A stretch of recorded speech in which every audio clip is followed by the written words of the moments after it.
We spend so much of our lives sprinting toward a finish line. We convince ourselves that once we get the job, the house, or the status, the feeling of completeness will finally arrive. But what happens when you cross that line, catch your breath, and realize you still feel hollow inside?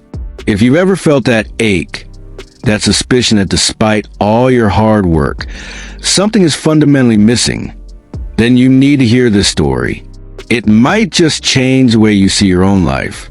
In a valley cradled by towering peaks and singing brooks, there lived a man named Cale. Cale was the kind of person the whole village relied on. He was built of grit and determination. If a storm tore the roof off a barn, Cale was the first one there with a hammer. If a harvest was difficult, Cale worked the longest hours. He was a man who solved problems. But Cale had a secret. While the village saw a hero, Cale saw a fraud. No matter how many accolades he collected or how much praise he received, a quiet fog of sadness hung over his heart. He felt incomplete, as if he were a puzzle missing its centerpiece. This emptiness began to weigh heavier than any stone he had ever lifted. Desperate for clarity, Cale decided to seek out an elder named Rowan. Rowan was a recluse who lived in a modest cabin at the edge of the ancient woods. It was whispered that Rowan didn't just listen to people's words. He could hear their souls. Cale arrived at the cabin, his shoulders slumped. He found Rowan tending to a small garden, looking peaceful and grounded. "Master Rowan," Cale began, his voice cracking, "I have done everything right. I work until my bones ache. I achieve every goal I set. But the satisfaction never lasts. Why does my life feel so empty?" Rowan looked at Cale with eyes full of compassion. "I can show you the answer," the old man said softly. "But I need you to handle a chore for me first." Rowan picked up an old, battered clay pot from the ground. It had a jagged crack running down its side.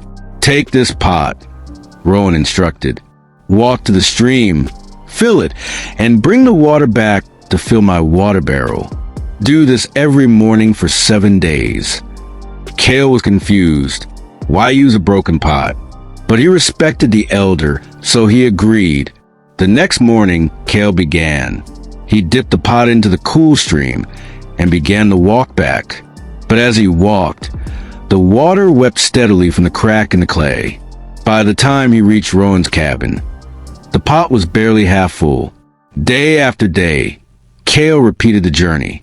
The sun beat down on his back. The walk was long. And every single time, he watched his effort drip away into the dry dust of the path. He felt foolish. He was a man of efficiency, a man who fixed things. Yet here he was, failing at the simple task of carrying water. By the 7th day, Cale was frustrated and ashamed. He marched up to Rowan, the nearly empty pot in his hand.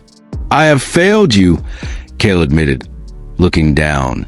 "This pot is broken. I can't fill the barrel.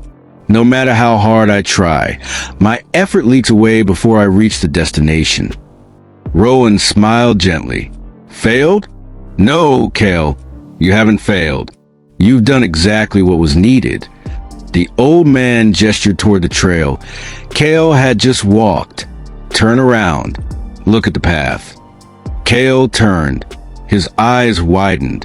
The dusty, barren trail he had walked for a week was now transformed. On the side of the path where he had carried the leaking pot, a vibrant ribbon of wildflowers had bloomed. Fresh green grass and bright splashes of color lined the way, alive and thriving. "Do you see?" Rowan asked. "Because I knew the pot was cracked, I planted seeds along the side of the path. Every day, without even knowing it, you watered them. Your flaw gave life to this beauty. If the pot had been perfect, there would be no flowers to grace the journey." In that moment, the fog in Cale's heart lifted. He realized that the crack wasn't a mistake. It was a vessel for a different kind of purpose. This story holds a mirror up to all of us. We live in a world that obsesses over the full bucket, the perfect result, the final trophy. We think our weaknesses, our past mistakes, and our vulnerabilities are things to be ashamed of. We think they make us useless. But just like Kale, we are missing the point. The leaks in our lives, our struggles and our imperfections, are often what allow us to connect with others deeply. While we are busy looking at the destination, our efforts are often watering seeds along the path that we can't even see yet. True fulfillment doesn't come from being perfect. It comes from realizing that even in our brokenness, we are creating something beautiful. We are nourishing the world just by walking our path. So, the next time you feel like you aren't enough, or that you're losing more than you're gaining, remember the flowers along the path. You are making a difference in ways you haven't realized yet. If this story brought a little light to your day, please consider subscribing to our community. Click the like button to help us share this message with others who might be feeling empty today, and share this video with a friend who needs a reminder of their own worth. Thank you for watching, and remember to value your journey.